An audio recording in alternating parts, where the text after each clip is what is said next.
शुरुआत में हमें पायरेट्स यानी समुद्री लुटेरों की एक दुनिया दिखाई जाती है। यहाँ का जो सबसे बड़ा पायरेट था आज उसे गिरफ्तार कर लिया गया था। मरीन फोर्स यानी समुद्री आर्मी का जो हेड था वो उसे आज सजा देने वाला था, उसे जान से मारकर। तो उसे सभी लोगों के सामने लाया जाता है क्योंकि उसकी मौत देखकर सबको नसीहत हो जाए और आज के बाद कोई पायरेट ना बने, इस दुनिया से तमाम पायरेट का खात्मा हो जाए। क्योंकि ये पायरेट इस वक्त का सबसे बड़ा और खतरनाक पायरेट था, क्योंकि उसने अपनी पूरी जिंदगी में बहुत सारा खजाना चोरी करके किसी खास जगह पर छुपा दिया था। अब वो पायरेट सब लोगों को बताता है कि मैंने समंदर में बहुत सारा खजाना छुपा के रखा है, इसलिए मैं आप सब लोगों को ये कहता हूँ कि आप समंदर में जाएं और मेरा खजाना ढूंढ कर दिखाएं। अब ये सुनकर लोग इतने खुश हो जाते हैं कि वो उसके लिए नारे लगाने लगते हैं, क्योंकि लोगों में खजाना ढूंढने का जज्बा पैदा हो गया था। अब ये देखकर मरीन बेस के हेड उस पायलट को फौरन मारने का कहते हैं, जिस पर दो फौजी उसके अंदर अपने दो बड़े बड़े रोड घुसा देते हैं और उस पायलट की वहीं पर मौत हो जाती है। लेकिन अब सारे लोग वहां से जाने लगते हैं उस खजाने को ढूंढने के लिए, यानी कि अब उन्होंने फैसला कर लिया था पायलट बनने का, जो देखकर मरीन बेस के हेड को बहुत गुस्सा आता है, क्योंकि उसका जो प्लान था वो तो उल्टा पड़ गया था। वो चाहता था कि पायरेट्स का खात्मा हो जाए, लेकिन उस पायलट के मरने के बाद अब तो बहुत सारे पायलट सामने आ गए थे और अब वो उस बड़े पायलट के खजाने को ढूंढने निकल गए। इसके बाद हमें 22 साल के बाद की कहानी दिखाई जाती है। हम एक कश्ती में कहानी के हीरो को देखते हैं जिसका नाम लूफी होता है। लूफी भी उस पायलट के खजाने को ढूंढने जा रहा था, क्योंकि वो समंदर का सबसे बड़ा पायलट बनना चाहता है और वो अपने सफर में काफी आगे आ चुका है।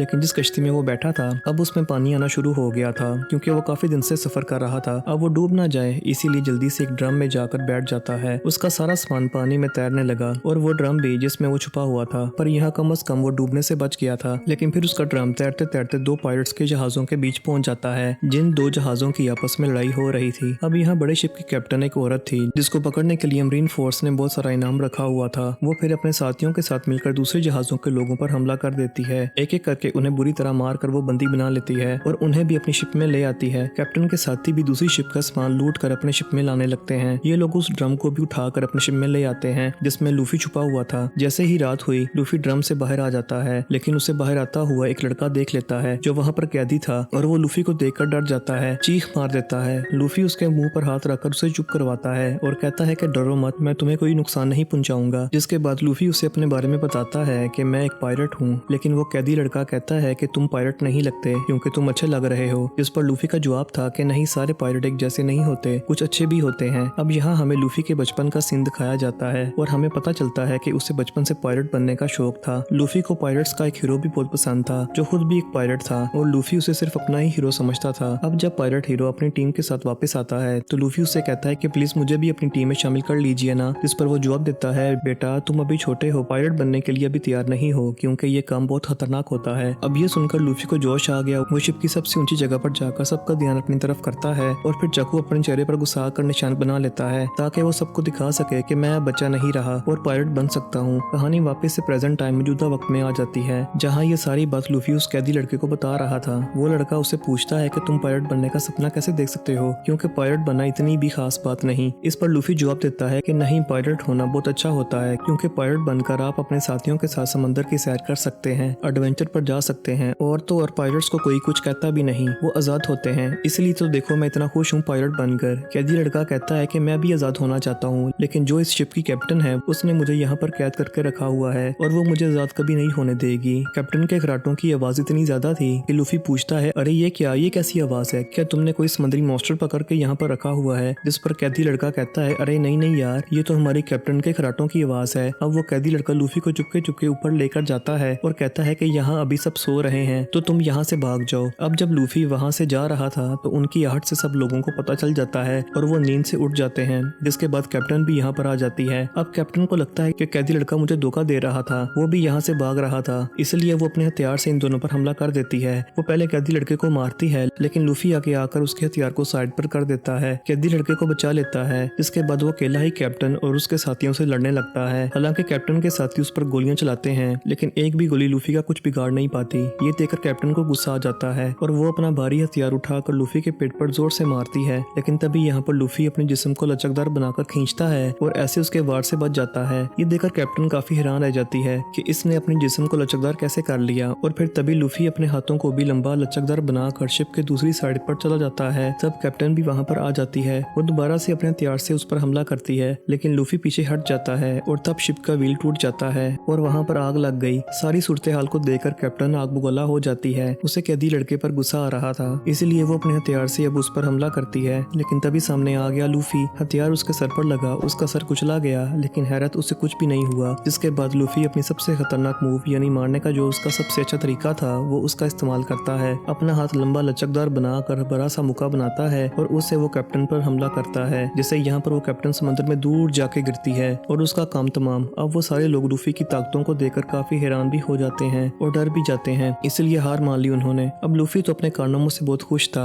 और वो कैदी लड़के को लेकर यहाँ से जाने वाला था। अब हम एक तलवारबाज को देखते हैं जिसका काम होता है पायरेट्स को पकड़ कर मारना। अब तभी यहाँ एक आदमी आया जो वॉरियर था यानी कि योद्धा। वो तलवारबाज को अपने साथ शामिल होने का कहता है, लेकिन वो साफ साफ मना कर देता है। इनकार सुनकर वॉरियर तलवारबाज से लड़ने लगा। अब वो बहुत अच्छा तलवारबाज था। वो तेजी तेजी से अपनी तलवारें हिलाकर वॉरियर से लड़ता है और फिर एक मौके पर बड़ी आसानी से अपनी तलवारों को इस्तेमाल करते हुए वो वॉरियर को काट कर उसके 2 हिस्से कर देता है और इस तरह तलवारबाज ये लड़ाई जीत गया। लूफी और कैदी लड़का उस शिप से निकल चुके थे और अब वो एक छोटी कश्ती में आगे बढ़ रहे थे। अब क्योंकि उसने लूफी की और लूफी ने उसकी जान बचाई थी, इसलिए उन दोनों की दोस्ती हो जाती है। कैदी लड़का तो पहले ही इसकी ताकत देखकर काफी हैरान था, इसलिए वो लूफी से पूछता है कि तुम्हारे पास ये लचकदार होने की ताकत कहाँ से आई, जिस पर वो बताता है कि बचपन में जब पायलट हीरो ने मुझे अपनी टीम में शामिल करने से मना कर दिया था तो मैंने गुस्से में आकर एक खास किस्म का फ्रूट खा लिया, जिसके बाद से ही मुझे ये लचकदार होने की ताकत मिली। क्योंकि पायलट हीरो ने जब मेरा हाथ पकड़ा तो मैं वहां से आगे बढ़ गया और मेरा हाथ लंबा होकर लचकदार बन गया। फिर कैदी लड़का पूछता है कि अब हम कहाँ जा रहे हैं। लूफी उसे बताता है कि हम जा रहे हैं ग्रैंड लाइन, यानी वो एक ही जगह जहाँ पर पायलट का खजाना छुपा हुआ है। वो लड़का पूछता है क्या तुम्हें ग्रैंड लाइन का रास्ता पता है। इस पर लूफी जवाब देता है मुझे तो नहीं पता। अब वो लड़का कहता है कि तुम्हारी तरह मेरा भी एक सपना है, मैं दरअसल मरीन सोल्जर बनना चाहता हूँ ताकि कमजोर लोगों की मदद कर सकूं। ये सुनकर लूफी कहता है तो फिर ठीक है, एक काम करते हैं, अब हम यहाँ से जाते हैं मरीन बेस पर, मुझे वहाँ से ग्रैंड लाइन का नक्शा मिल जाएगा और तुम वहीं पर रुक जाना मरीन सोल्जर बनने के लिए। जिस पर कैदी लड़का कहता है कि ये तो बहुत अच्छा आइडिया है, चलें फिर ऐसे ही करते हैं। और अब ये दोनों मरीन बेस पर जाने के लिए निकल जाते हैं। अब इसी बीच समंदर में हम नामी नाम की एक लड़की को देखते हैं जो अपनी कश्ती में थी और उसकी हालत खराब थी, वो मरने वाली थी क्योंकि उसे काफी कमजोरी महसूस हो रही थी। उसने जब आंखें खोली तो उसे वहाँ पर एक बड़ी कश्ती दिखाई देती है जिसके अंदर 2 लड़के थे। तब नामी उनसे मदद मांगती है, लेकिन तभी वो देखते हैं कि ये दोनों तो पायरेट्स हैं, इसलिए अपनी कश्ती में रखा हुआ बॉक्स वो चादर से ढक कर छुपाने की कोशिश करती है। ऐसा लग रहा था जैसे इसमें कोई कीमती चीज हो। ये देखकर वो दोनों लड़के अपनी कश्ती से उतरकर नामी की कश्ती में आ जाते हैं और उस बॉक्स को खोल कर देखने की कोशिश करते हैं। जैसे उन्होंने बॉक्स खोला उसमें कुछ भी नहीं था। अब जब लड़कों ने ऊपर देखा तो नामी उनकी कश्ती छोड़कर वहाँ से भाग जाती है, क्योंकि ये सब उसने नाटक किया था ताकि वो लड़के इस कश्ती में आए और ये उनकी कश्ती लेकर भाग सके। और अब नामी भी पास के मरीन बेस पर आ जाती है। उधर लूफी और कैदी लड़का एक होटल में बैठकर खाना खा रहे थे, जहाँ तभी वो तलवारबाज भी आ जाता है।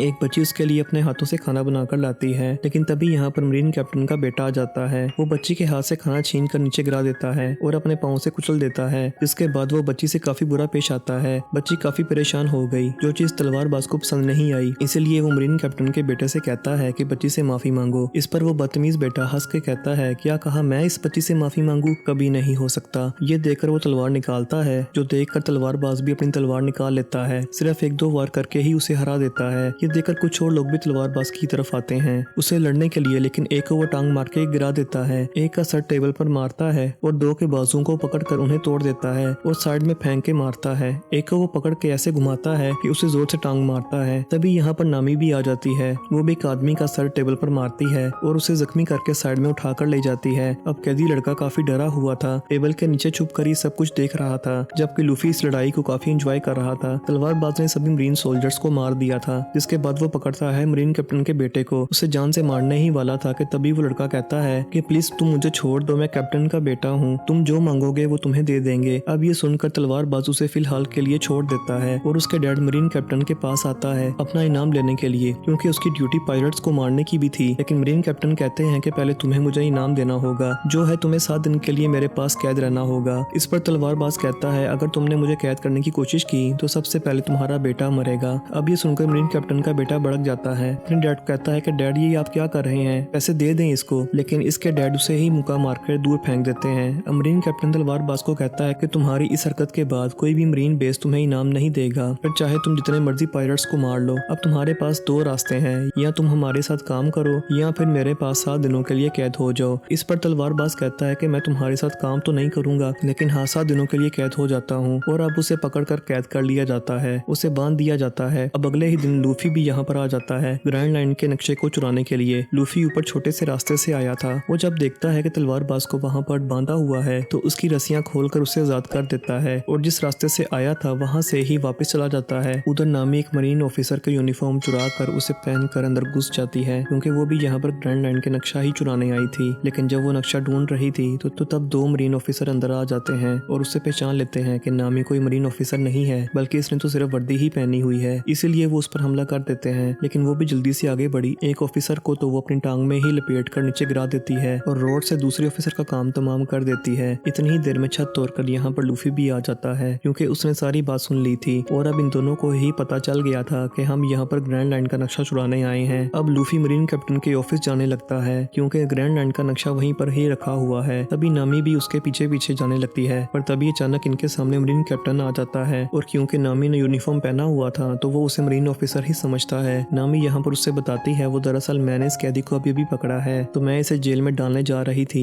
जो सुनकर कैप्टन यहाँ से चला जाता है। पर यहाँ हमने देखा कि नामी बहुत चालाक है, उसने मरीन कैप्टन की जेब काट ली थी और अब इसके ऑफिस की चाबियां इनके पास आ गई थी और अब ये दोनों चाबियों से ताला खोलकर उसके ऑफिस में घुस जाते हैं। अलग अलग होकर ग्रैंड लाइन का नक्शा ढूंढने लगते हैं। मरीन कैप्टन अब उस जगह पर आता है जहाँ पर वो दोनों ऑफिसर्स पड़े थे जिन्हें अभी अभी नामी ने पीटा था। दोनों ऑफिसर मरीन कैप्टन को बताते हैं कि वो लाल बालों वाली लड़की यानी कि नामी कोई मरीन सोल्जर नहीं है बल्कि वो तो यहाँ पर घुस गई है, पायलट है। ये सुनकर मरीन कैप्टन को याद आया कि वो तो मेरे ऑफिस की तरफ गई है, इसलिए वो यहाँ पर इमरजेंसी अलार्म बजा देता है। उधर लूफी और नामी को वो तिजोरी मिल गई थी जिसमें ग्रैंड लाइन का नक्शा रखा हुआ था, लेकिन लाख कोशिश के बाद भी वो इस तिजोरी को नहीं खोल पा रहे थे। तभी बाहर मरीन कैप्टन भी आ गया था। वो दरवाजा पीटने लगता है और उन्हें दरवाजा खोलने का कहता है, लेकिन यहाँ पर लूफी मजबूती से तिजोरी को पकड़ता है। नामी उसके पीछे से आकर उसे जोर से पकड़ लेती है। यहाँ लूफी अपने लचकदार ताकत का इस्तेमाल करके खींचकर अपने बाजुओं को लंबा करता है और ऐसे दोनों कूद कर वहाँ से बाहर आ जाते हैं। तिजोरी के साथ ये दोनों सही सलामत यहाँ पर आ गए थे, लेकिन तभी मरीन ऑफिसर यहाँ आकर इन्हें चारों तरफ से घेर लेते हैं। पर यहाँ लूफी और नामी बड़ी बहादुरी से उनका सामना करते हैं। लूफी अपने मुक्के से उन्हें दूर करता है जबकि नामी राड से मार मार कर उन्हें डेर करती जाती है और फिर तभी तलवारबाज भी यहाँ पर अपनी तलवारें लेकर आ जाता है। वो देखता है कि लूफी और नामी ये दोनों बच्चे हैं और उनसे पिट रहे हैं, इसलिए वो भी उनकी मदद करने इस लड़ाई में कूद पड़ता है। जैसे एक सोल्जर उसे मारने के लिए आगे बढ़ा, वो टांग मारकर उसे साइड में कर देता है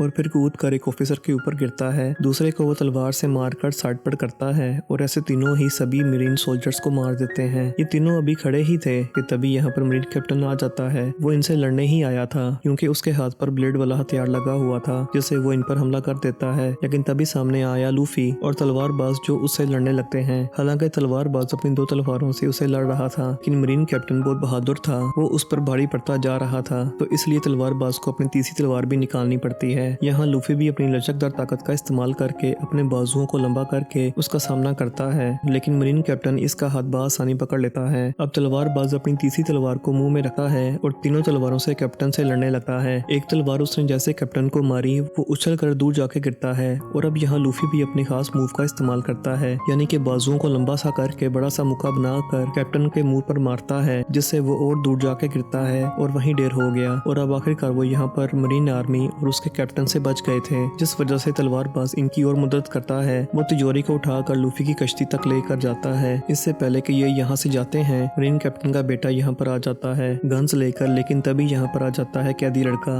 और वो उसके मुंह पर जोरदार मुक्का मारकर उसे बेहोश कर देता है। उसे देखकर लूफी काफी खुश हो जाता है कि तुम यहाँ भी आ गए और अब वो उसे भी अपने साथ ले जाने का सोचता है क्योंकि अब मरीन आर्मी इनके पीछे पड़ गई थी। जिस पर कैदी लड़का कहता है कि नहीं तुम जाओ, मैं यहीं पर रुकूंगा अपना सपना पूरा करने के लिए। मैं एक अच्छा मरीन ऑफिसर बनूंगा लोगों की मदद करने के लिए, जुल्म को मिटाने के लिए। उसकी बातें सुनकर लूफी काफी मुतासिर हुआ और अब वो नामी और तलवारबाज को उस कश्ती में लेकर वहाँ से निकल जाता है। अब हम दोबारा से मरीन बेस के हेड को देखते हैं जिन्होंने 22 साल पहले सबसे बड़े पायलट को पकड़ा था और उसे सजा दी थी। अब बेस के हेड को पता चलता है कि कोई उनकी मरीन बेस से ग्रैंड लाइन का नक्शा चुरा कर ले गया है। ये जानकर मरीन बेस के हेड काफी परेशान हो जाते हैं और अब वो भी इस मरीन बेस पर आने लगते हैं। अब हमें दिखाया गया एक जोकर जो एक पायलट भी था और उसे भी ग्रैंड लाइन का नक्शा चाहिए था, इसलिए वो अपने लोगों को लूफी के पीछे भेजता है वो नक्शा चुराने के लिए। और उधर लूफी, नामी और तलवारबाज कश्ती से आगे बढ़ रहे थे। यहाँ खुशी खुशी नामी उस तिजोरी को खोल लेती है जिसके अंदर इन्हें ग्रैंड लाइन का नक्शा मिल जाता है, जिससे देखकर ये काफी खुश हो जाते हैं। यहाँ नामी लूफी और तलवारबाज को बताती है कि दुनिया का समंदर 4 हिस्सों में बटा हुआ है और जो जमीन की लाइन है जो समंदर तक आ रही है उसके ऊपर भी एक लाइन है और उसे ही ग्रैंड लाइन कहा जाता है। खजाना वहाँ पर है तो अब हम खजाना ढूंढने वहाँ जाएंगे। वो ये बातें कर ही रहे थे कि तभी इन्हें बाहर से आहट महसूस होती है क्योंकि असल में जोकर के लुटेरों ने इनकी कश्ती पर हमला कर दिया था। उसके लुटेरे आसमान में वहां से बेहोशी की गैस आसपास फैला देते हैं। गैस जैसे ही इन लोगों के अंदर गई, ये भी उसे सूंघकर बेहोश हो जाते हैं। यहाँ बेहोश होने से पहले लूफी ने उन लुटेरों को देख लिया था, इसलिए उसने ग्रैंड लाइन के नक्शे को जल्दी जल्दी से अपने मुंह में छुपा लिया था, जिसके बाद वो बेहोश हो गए। इसके बाद अब इन तीनों को होश आई तो ये देखते हैं कि हमें तो कैद किया हुआ है एक बड़े से बॉक्स में, और इनकी सारी चीजें जोकर के लुटेरों ने ले ली थी। और लूफी यहाँ बताता है कि फिक्र ना करो, ग्रैंड लैंड का नक्शा मेरे पास बिल्कुल सेफ है, यहाँ मेरे पेट में। अब जैसे बॉक्स खुलता है तो ये तीनों एक स्टेज पर होते हैं, जहाँ पर जोकर और उसके साथी लोगों को शो करके दिखा रहे थे। यहाँ पर जो ऑडियंस थी वो कैदी लोग थे, जिन्हें गुलाम बनाकर जबरदस्ती उनसे तालियां बजवाई जा रही थीं। अब तभी इन सब का कैप्टन यानी वो जोकर यहाँ पर आता है। उसे देखते ही लूफी पहचान लेता है कि ये एक पायलट है, इसके ऊपर भी ढेर सारा इनाम है। लूफी यहाँ पर जोकर को बताता है कि देखना बहुत जल्द मैं पायलट्स का कैप्टन बनने वाला हूँ। इस पर जोकर हंसते हुए कहता है, ओ तुम बनोगे पायलट्स के कैप्टन, देख लेना मैं बनूंगा। जब मैं ग्रैंड लाइन का नक्शा चुरा लूंगा ना और वो खजाना मुझे मिल जाएगा ना, तब जोकर इनसे ग्रैंड लाइन का नक्शा मांगता है। लेकिन फिर यहाँ चालाक नामी सामने आई और कहती है, क्या तुम नक्शा कर रहे हो? पता है तुम्हें वो हमारे पास नक्शे से भी बढ़कर कुछ है। ये कहकर वो लूफी की टोपी लेती है और उसे हवा में ऊपर उछाल देती है। अब जैसे सबका ध्यान ऊपर गया, मौका पाकर वो यहाँ से भाग जाती है। अब टोपी पकड़ने के लिए लूफी अपना हाथ फिर से लंबा करता है। अब उसकी लचकदार ताकत देखकर सारे लोग काफी दंग रह जाते हैं, यहाँ तक के वो जोकर भी, कि ये इसने कैसे कर दिया। अब जब नामी सर्कस से बाहर आती है तो वो देखती है कि जोकर ने इनका पूरा शहर तबाह बर्बाद कर दिया। शहर की बुरी हालत देखकर अब वो अभी सोच ही रही थी कि तभी जोकर के लोग आकर उसे पकड़ लेते हैं। तभी वो लोग तलवारबाज और नामी को पकड़कर उन्हें अपने साथ ले जाते हैं। जोकर लूफी के पास आता है और उससे ग्रैंड लैंड के नक्शे के बारे में पूछता है, लेकिन वो उसे कुछ नहीं बताता,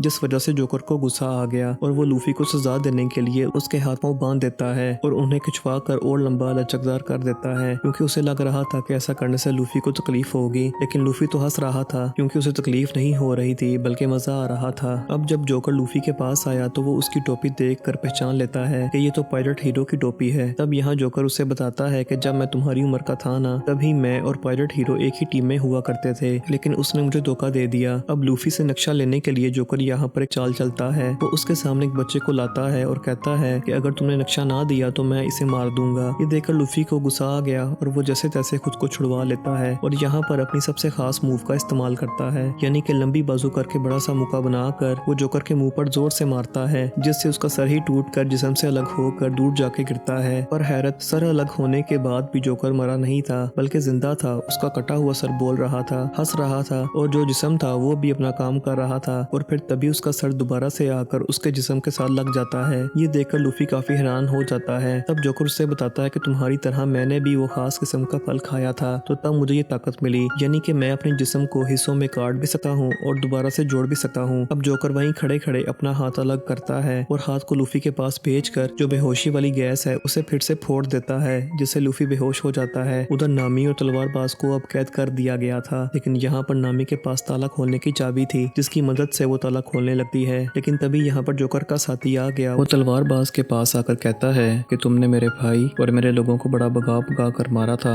और आज मैं उस चीज का बदला लूंगा, तुम्हें भी बिल्कुल वैसे ही मारूंगा। अब तलवारबाज गोल चीज पर बंधा होता है जैसे कोई पहिया होता है और चाकुओं की मदद से बार बार उस पर निशाना लगाता है, लेकिन ये नाकाम निशानेबाज था और इसका एक भी निशाना ठीक नहीं लगता। इसी दौरान नामी ताला खोल लेती है और जल्दी से बाहर आकर जोकर के इस आदमी को जोर से टांग मारती है और उसे तलवारबाज की तरफ फेंकती है। तलवारबाज जल्दी से उसे अपने बाजुओं की मदद से पकड़ लेता है। नामी तलवारबाज की रस्सियां खोलती है, तब आजाद होते ही वो उस आदमी को मारकर आसानी से बेहोश कर देता है और ये दोनों यहाँ से बाहर आ जाते हैं। मरीन बेस के हेड भी यहाँ पर आ गए थे। यहाँ मरीन कैप्टन मरीन बेस के हेड से झूठ बोलता है इसलिए कि वो कैदी लड़के को फंसा सके। वो कहता है मेरे बेटे की गलती है, जिस वजह से पायलट यानी कि लूफी ग्रैंड लैंड का नक्शा चुरा कर यहाँ से भाग गया, लेकिन मेरे बेटे को एक नए मरीन ऑफिसर ने बचा लिया, जो कहकर वो उसे कैदी लड़के से मिलवाता है। मरीन बेस के हेड जैसे ही कैदी लड़के को देखते हैं तो उन्हें शक हो जाता है कि ये घबराया हुआ है, ये भी जरूर लूफी के साथ मिला हो, इसीलिए वो उसे अकेले में मिलने को बुलाते हैं। अब कैदी लड़का जब उनसे मिलने गया तो मरीन बेस के हेड उससे कहते हैं कि बताओ तुम उन पायलट्स के साथ कब से काम कर रहे हो, क्योंकि मैं सारी सच्चाई जान गया हूँ, मुझे पूरा यकीन है। यहाँ बेस के हेड का आदमी भी कहता है कि एक बार तुम्हें लूफी के साथ देखा गया था, इसीलिए अब जो भी सच है जल्दी से बता दो। ये सुनकर कैदी लड़का काफी घबरा गया और वो सारी सच्चाई मरीन बेस के हेड को बता देता है। कहता है कि लूफी ने मेरी मदद की थी मेरी कैप्टन से मुझे आजाद करवाने में, तब मैं और वो उस शिप से भाग गए थे और यहाँ पर आ गए, जिसके बाद वो चला गया, लेकिन मैं यहीं पर रुक गया क्योंकि मैं मरीन ऑफिसर बनना चाहता था। अब हेड समझ जाता है कि ये सच बोल रहा है, इसीलिए वो कैदी लड़के को भी अपने साथ शामिल कर लेते हैं ताकि ये मिलकर लूफी को पकड़ सके। उधर जोकर ने लूफी को पकड़कर एक टैंक में कैद कर दिया था। जब उसे होश आई तो वो खुद को यहाँ पाकर काफी परेशान हो जाता है, क्योंकि इस टैंक में धीरे धीरे करके समंदर का पानी बढ़ रहा था और समंदर के पानी की वजह से लूफी यहाँ पर अपनी ताकतों का इस्तेमाल नहीं कर पाता, क्योंकि वो यहाँ पर कमजोर पड़ता जा रहा था। तब यहाँ जोकर भी आ गया और वो उससे दोबारा ग्रैंड लाइन का नक्शा मांगता है, लेकिन लूफी उसे नहीं देता। इस वजह से जोकर को काफी गुस्सा आ गया और वो टैंक में पानी की स्पीड बढ़ा देता है और अब समंदर का पानी तेजी से वहां आकर लूफी पर गिरने लगा। अब हमें यहाँ दोबारा से लूफी के बचपन का सीन दिखाया जाता है, जहाँ पर उस वक्त वो काफी दुखी था जब पायलट हीरो उसे अकेले ही छोड़कर चला गया। उसके जाने के बाद यहाँ पर एक और पायलट आया जो बहुत बुरा था। वो आते ही लूफी को पकड़कर उसे मारने लगता है, परेशान करने लगता है, लेकिन ठीक इसी वक्त पर यहाँ पर पायलट हीरो दोबारा आ गया। उसने जब देखा कि लूफी के साथ ये ऐसे सलूक कर रहे हैं तो उसने एक एक करके उस पायलट के सभी साथियों को मारकर ढेर कर दिया। लेकिन तब तक वो बुरा पायलट लूफी को लेकर कश्ती में बैठकर समंदर में आ गया, पर तभी यहाँ पर एक बहुत बड़ा समुद्री मॉन्स्टर आकर की कश्ती पर हमला कर देता है, जिससे इनकी कश्ती पलट गई और ये दोनों समुद्र में जाके गिरते हैं। डूबने की वजह से उस बुरे पायलट की तो वहीं पर मौत हो जाती है, इससे पहले कि लूफी भी पानी में डूब कर मरता।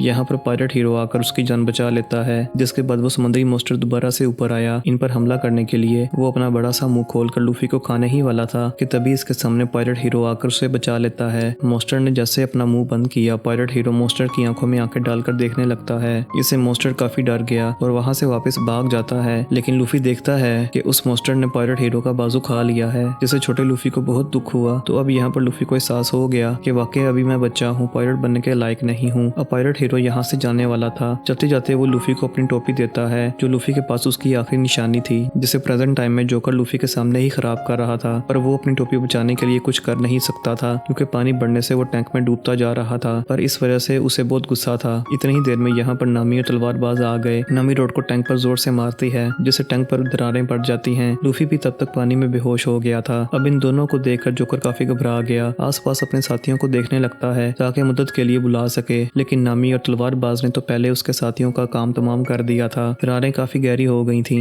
इसलिए टैंक टूटता है। पानी के बहाव के साथ लूफी बाहर आ जाता है। उसे तब तक होश भी आ गई थी और यहाँ अब उसके मुंह से ग्रैंड लाइन का नक्शा भी बाहर निकल कर जाता है। अब लूफी के सामने दो चीजें पड़ी हुई थी, नक्शा और इसकी टोपी। क्योंकि इसकी टोपी ज्यादा जरूरी थी, इसलिए वो इसकी तरफ बढ़ता है। लूफी टोपी उठाता है, जबकि जोकर वो नक्शा उठा लेता है। इसे देखकर वो काफी खुश हो रहा था। ये देखकर तलवारबाज उस पर तलवार से हमला करता है। तलवारबाज ने उसका गला काट दिया, लेकिन अपनी ताकत से वो गला दोबारा जोड़ लेता है और उन्हें अपनी ताकतें दिखाने लगता है, यानी कि उनकी आंखों के सामने वो अपने जिस्म के हिस्से काट कर दोबारा से जोड़ने लगता है और फिर वो अपने जिस्म के बहुत सारे टुकड़े करके नामी और तलवारबाज पर हमला कर देता है। हालांकि नामी और तलवारबाज उसके जिस्म के टुकड़ों से लड़ रहे थे, लेकिन वो इन पर भारी पड़ता जा रहा था। ये देखकर लूफी को जोकर पर काफी गुस्सा आया, इसलिए वो भी उठा उससे लड़ने के लिए। वो यहाँ पर अपनी स्पेशल मूव का इस्तेमाल करता है, अपना मुक्का उसके पेट के आर पार कर देता है, लेकिन इससे भी जोकर को कुछ नहीं होता और अब वो लूफी पे भी भारी पड़ता है। जोकर का कटा हुआ हाथ आकर लूफी की गर्दन को पकड़ लेता है, उसका गला दबाने लगता है। लूफी ने जब साइड पर देखा तो वहाँ पर बहुत सारे बॉक्सेस पड़े हुए थे, जिन्हें लूफी नामी को दिखाता है और अपना सारा प्लान समझाता है। जिसके बाद लूफी और तलवारबाज बारी बारी करके जोकर के जिस्म के टुकड़ों को बॉक्सेस की तरफ फेंकते हैं और नामी जल्दी से रॉड की मदद से उन्हें कैद करती जाती है। इस वजह से जोकर के पास सब जिस्म के बहुत थोड़े हिस्से रह गए थे और वो काफी छोटा हो गया था।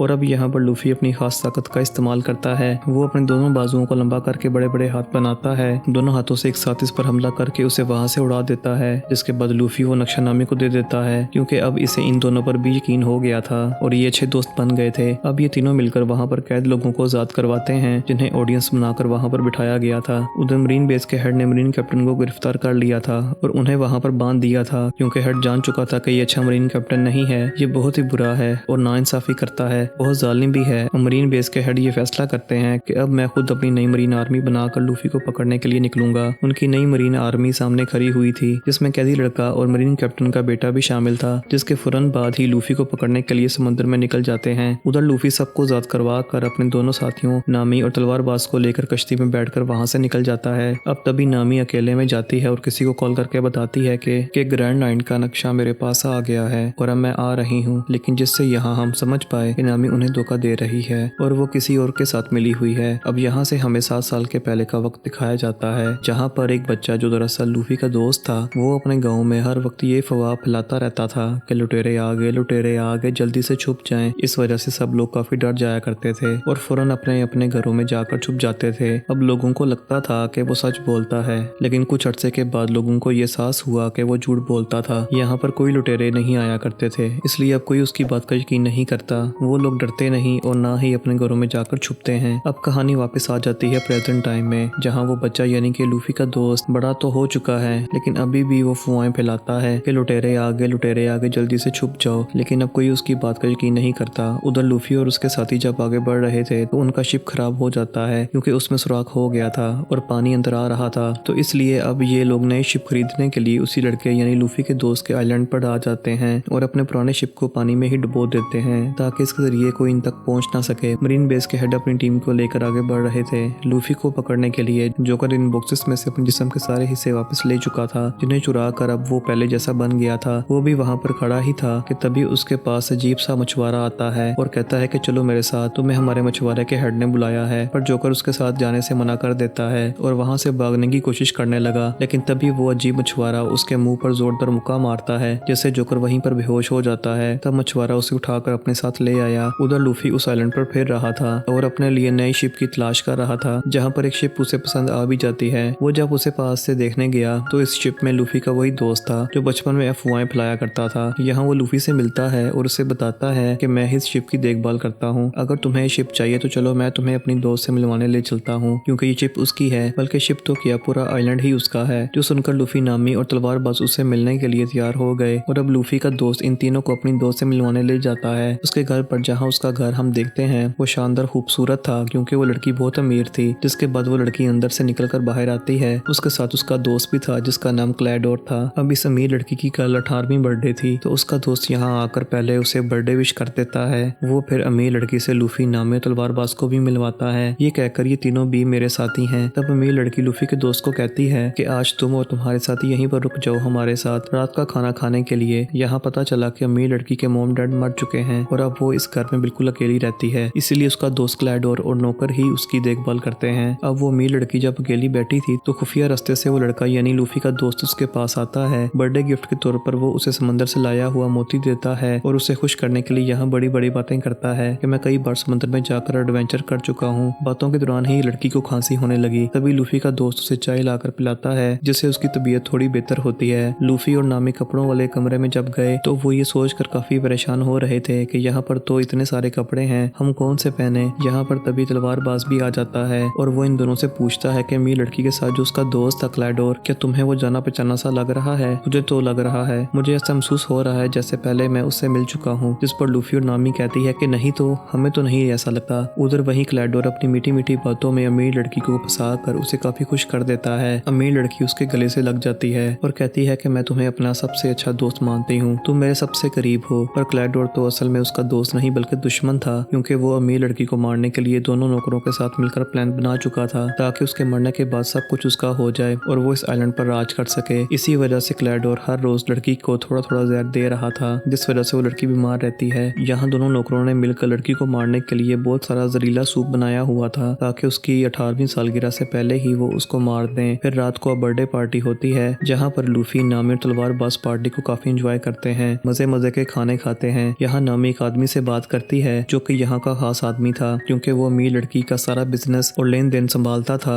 वो यहाँ का डीलर था। अब तभी अमीर लड़की यहाँ पर क्लैडोर के साथ आती है और अपने डीलर से मिलती है। अब तलवारबाज क्लैडोर से बात करता है और उससे पूछता है तुम मुझे जाने पहचाने से लग रहे हो, क्या पहले हम मिल चुके हैं? जिस पर क्लैडोर मना कर देता है कि नहीं, मुझे ऐसा नहीं लगता, हम पहली बार मिल रहे हैं। अब डीलर अमीर लड़की को कहता है कि मुझे आपसे कोई जरूरी बात करनी है, पर क्लैडोर मना कर देता है और कहता है कि बातें बाद में होती रहेंगी, पहले सब खाना खा लेते हैं। अब जब ये सारे लोग खाना खा रहे थे तो यहाँ पर लूफी अमीर लड़की से उसी शिप के बारे में बात करता है कि हम वो लेना चाहते हैं, क्योंकि हम पायलट्स हैं और ग्रैंड लाइन के लिए जा रहे हैं, तो हमें उस शिप की जरूरत है कि आज रात 12 बजे के बाद मैं 18 साल की हो जाऊंगी, तब हर चीज मेरे कंट्रोल में आ जाएगी, तो शिप मैं तुम्हें दे दूंगी। वो बातें कर ही रहे थे कि तभी लड़की की तबीयत खराब होने लगी। क्लैडोर कहता है कि इन्हें आराम की जरूरत है, आप सब लोग यहाँ से चले जाएं, पर अमीर लड़की मना कर देती है कि नहीं, मत कहो उन्हें जाने का, आज रात वो यहीं रुकेंगे। ये सुनकर तब क्लैडोर भी चुप हो जाता है और अमीर लड़की को उठाकर उसके कमरे में छोड़ने जाता है। मरीन बेस के हेड और कैदी लड़का जब एक जगह पर बैठे हुए थे तो वहाँ पर मरीन कैप्टन का बेटा आता है और बताता है कि एक आइलैंड के पास हमें लूफी के शिप का सामान मिला है, जिस पर मरीन बेस के हेड कहते हैं तो इसका मतलब है लूफी उस आइलैंड पर गया है, तो अब तुम दोनों उस आइलैंड पर जाओ और लूफी को पकड़कर यहाँ पर लेकर आओ। अब जब डीलर अकेला था तो उसके पास क्लैडोर आता है क्योंकि वो डीलर को मारना चाहता है। वजह ये थी कि डीलर क्लैडोर की सच्चाई जान चुका था, जो सारी बात आज रात वो अमीर लड़की को बता देगा।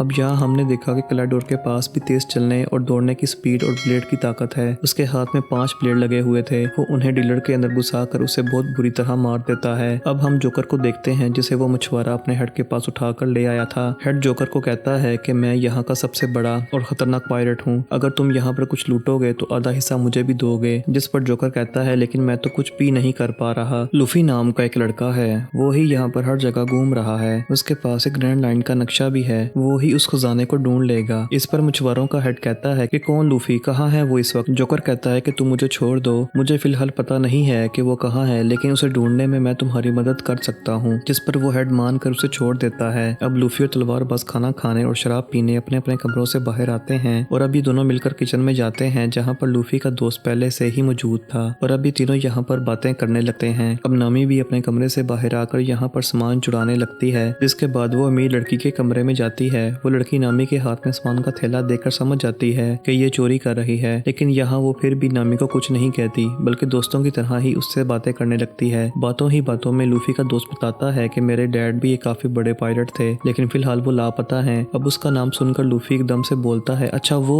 उसको तो मैं जानता हूँ, मैं उससे मिल चुका हूँ और वादा करता हूँ कि तुम्हें तुम्हारे डैड से मिलवा दूंगा। अब यहाँ पर तलवारबाज उससे पूछता है क्या यहाँ पर पीने के लिए शराब है। इस पर वो कहता है कि हाँ, बेसमेंट में बहुत सारी शराब पड़ी है, वहाँ जाकर पी लो। तो अब तलवारबाज और लूफी का दोस्त बेसमेंट में आते हैं, लेकिन जब ये आगे बढ़ रहे थे तो इन्हें यहाँ पर डीलर की लाश मिलती है और ये दोनों उसे देखकर काफी परेशान हो जाते हैं, ये सोचकर कि इसे किसने मारा होगा। जहाँ तभी इनके सामने क्लैडोर आ जाता है। वो इन्हें भी अपने 500 ब्लेड्स दिखाता है, जिन्हें देखकर तलवारबाज समझ जाता है कि ये कौन है। क्लैडोर असल में ब्लैक आर्मी का कैप्टन था, जो कि बुरे पायलट्स होते हैं और इसके ऊपर भी ढेर सारे पैसों का इनाम रखा गया है। अब एकदम ही तलवारबाज अपनी तलवार से उस पर हमला करता है, लेकिन वो अपनी ब्लेड से उसकी तलवार नीचे करता है और ऐसे ही उसके हमले से बच जाता है और फिर क्लैडोर अपनी स्पीड की ताकत से वहां से जट से गायब हो गया। इतनी ही देर में क्लैडोर के दोनों साथी यानी नौकर यहाँ पर आ जाते हैं। एक नौकर तलवारबाज के सर पर कोई चीज मारकर उसे बेहोश कर देता है, जो देखकर लूफी का दोस्त एक छोटी जगह से जल्दी से यहाँ से भाग जाता है और नौकरों के हाथ लगने से बच गया। अब क्लैडोर यहाँ पर वापस आया और अपने नौकरों से कहता है कि इन दोनों की लाशों को ठिकाने लगाओ, यानी डीलर की और तलवारबाज की। जो कहकर वो यहाँ से चला गया। लूफी किचन में आया क्योंकि उसे भूख लग रही थी, तो जहरीले सूप को देखकर उसे रहा नहीं गया और वो सारा का सारा सूप पी जाता है। इससे वो मरता तो नहीं, लेकिन फौरन बेहोश हो जाता है। उधर नामी भी अमीर लड़की से बातें करने के बाद उसकी काफी अच्छी दोस्त बन गई थी और जो सामान अब नामी ने चुराया था वो सारा वापस रख देती है। उधर वो दोनों नौकर डीलर की लाश और बेहोश तलवारबाज को एक कुएं के पास लाकर उसके अंदर फेंक देते हैं, जिसके बाद वो भी वहां से चले जाते हैं। लूफी का दोस्त जो पहले काफी घबराया हुआ था, अब वो दोबारा से हर घर में जाकर इस बार सच बताता है कि मेरी बात का यकीन कर लो, उठ जाओ, सच में यहाँ पर लुटेरे आ गए हैं। अब हालांकि इस पर वो सच बोल रहा था, लेकिन कोई भी उसकी बात का यकीन करने को तैयार नहीं था। और फिर तभी लूफी का दूसरा दोस्त यानी कि कैदी लड़का भी अपने साथियों के साथ यहाँ पर आ जाता है। यहाँ लूफी का दोस्त कैदी लड़के को सारी बात बता देता है कि ब्लैक आर्मी यानी बुरे पायलट का जो कैप्टन है वो यहाँ पर आ चुका है और सबको मार रहा है। उसके बारे में बताने के लिए मैं यहाँ पर आया हूँ। जिस पर मरीन कैप्टन का बेटा कहता है कि ये झूठ है, ब्लैक आर्मी के कैप्टन को तो मेरे डैड ने मार दिया था, इसलिए हम यहाँ पर जो काम करने आए हैं वही करेंगे। यानी लूफी को ढूंढने के लिए। उसका नाम सुनकर लूफी का दोस्त बताता है तुम लूफी को ढूंढने आए हो यहाँ पर, वो भी इधर ही है। और अब वो इनको लूफी के पास ले जाने लगता है। वहाँ पर नामी जब किचन में आती है तो ये देखकर काफी परेशान हो जाती है कि लूफी यहाँ पर बेहोश पड़ा है। उसे समझ नहीं आती कि सूप पीकर ये बेहोश कैसे हो गया। फिर तभी उसे आहट महसूस हुई और वो जल्दी से जाकर एक जगह पर छुप जाती है। वहाँ पर दरअसल क्लैडोर और उसके साथी आए थे, यानी दोनों नौकर, और उनकी बातें सुनकर नामी सारी बात समझ जाती है कि ये क्या करने वाले हैं, यानी अमीर लड़की की जान लेने वाले हैं। घर के बाहर लूफी का दोस्त मरीन आर्मी को ले आया था। अब क्लैडोर जैसे दरवाजा खोलता है, लूफी का दोस्त बताता है कि ये ही ब्लैक आर्मी का कैप्टन है, यानी कि लुटेरा। यहाँ पर क्लैडोर उल्टा उसी पर इल्जाम लगाने लगता है और कहता है कि इसका दिमागी तवाज़ुन थोड़ा ठीक नहीं है, इसलिए अक्सर ही ऐसी बातें करता रहता है। ये बचपन से ही इस तरह की कहानियां बताते आ रहा है। अब ये सुनकर कोई भी लूफी के दोस्त की बातों का यकीन नहीं करता, सिवाय कैदी लड़के के। उसे लग रहा था कि क्लैडोर ही झूठा है और लूफी का दोस्त सच बोल रहा है। अब मरीन कैप्टन का बेटा क्लैडोर को कहता है कि लूफी इधर ही है, तो तब क्लैडोर कहता है कि हाँ, और वो लूफी को इनके हवाले कर देता है, जो अभी भी बेहोशी की ही हालत में था। अब नामी वहाँ से निकलकर बाहर आई, वो नौकर के मुंह पर पेन से हमला करके उसे बेहोश कर देती है और यहाँ से भाग जाती है। लूफी का दोस्त भी वहाँ से भागकर अमीर लड़की के पास आ गया था। क्लैडोर कैदी लड़के को कहता है अब तुम यहाँ पर क्या कर रहे हो। उसकी बेइज्जती करके वो मुंह पर ही दरवाजा बंद कर देता है। अब नामी भी अमीर अमीर लड़की के पास आ गई थी जहाँ पर लूफी का दोस्त पहले से ही मौजूद था। अब यहाँ पर नामी और लूफी का दोस्त मिलकर अमीर लड़की को क्लैडोर की सच्चाई बताते हैं कि वो तुम्हारा दोस्त नहीं है बल्कि दुश्मन है और सब कुछ हथियाने के लिए तुम्हें मारने का प्लान बना रहा है। अब तलवारबाज जो जिंदा था जिसे कुएं में फेंक दिया था वहाँ पर उसे होश आ गई थी। वो रस्सी बाहर फेंक कर वहाँ से बाहर आने की कोशिश कर रहा था, लेकिन क्योंकि वो कुआं काफी गहरा था तो वहाँ से बाहर नहीं आ पाता। लेकिन वो फिर भी हार नहीं मानता, बार बार कोशिश करता रहता है। अब यहाँ हमें तलवारबाज के पास्ट का एक सीन दिखाया जाता है कि जब वो छोटा था तलवारबाज बन रहा था तो उसने अपने दोस्त से वादा किया था कि मैं इस दुनिया का सबसे बड़ा तलवारबाज बनूंगा। लेकिन बाद में उसे पता चला कि मेरी दोस्त की मौत हो गई है। उसे बहुत दुख हुआ और तभी वो अपनी दोस्त के साथ किए गए वादे को निभाने का सोचता है, यानी कि दुनिया का सबसे बड़ा तलवारबाज बनने के लिए वो निकल गया। प्रेजेंट टाइम में 12 बज गए थे और अब वो अमीर लड़की 18 साल की हो गई थी, इसलिए अब क्लैडोर उसकी सारी प्रॉपर्टी पर अपना कब्जा करने के लिए उसे मारने के लिए जाता है। वो घर के सारे दरवाजों को बंद कर देता है ताकि वो लड़की अपनी जान बचाकर यहाँ से भाग ना जाए। जिसके बाद वो अपने हथियारों यानी ब्लेड्स वाले हाथों और अपने नौकर साथियों के साथ अमीर लड़की के कमरे में जाता है। लेकिन अमीर लड़की तो पहले ही लूफी के दोस्त और नामी के साथ खुफिया रास्तों से यहाँ से भाग रही थी। ये लोग दीवारों के अंदर बने छोटे रास्ते से जा रहे थे, लेकिन तभी अमीर लड़की को खांसी हो जाती है। उसकी आवाज क्लैडोर ने सुन ली थी और उसे पता चल गया था कि वो लोग कहाँ हैं, इसलिए वो उस दीवार में अपना ब्लेड वाला हाथ घुसा देता है। तलवारों से ये तीनों बाल बाल बचते हैं और अभी जल्दी से यहाँ से भाग जाते हैं। तलवारबाज कुएं में अब खुद ही ऊपर आने की कोशिश करता है। वो चढ़कर ऊपर आ रहा था लेकिन बार बार नीचे गिर रहा था, लेकिन इस बार वो हार नहीं मानता और बड़ी हिम्मत करके वो दोबारा से उठा, ऊपर चढ़ने लगा और आखिरकार वो इससे बाहर आ ही जाता है। उधर कैदी लड़का लूफी को पकड़कर अपने साथ ले जा रहा था। लूफी को होश आने लगी, इसलिए कैदी लड़का उसके पास जाता है। अब लूफी यहाँ पर पूरी तरह होश में आकर कैदी लड़के को कहता है कि मुझे यहाँ से वापस जाना होगा क्योंकि क्लैडोर सच में बहुत खतरनाक है और मेरे दोस्तों की जान को खतरा है। मुझे उन्हें बचाना है क्योंकि वो सच में ब्लैक आर्मी का कैप्टन है। लेकिन तभी मरीन कैप्टन का बेटा लूफी पर गन तान देता है ताकि वो यहाँ से भाग ना सके। इतनी ही देर में तलवारबाज भी यहाँ पर आ गया था और वो उसके सभी साथियों को मार देता है। फिर वो मरीन कैप्टन के बेटे को जोरदार मुक्का मारता है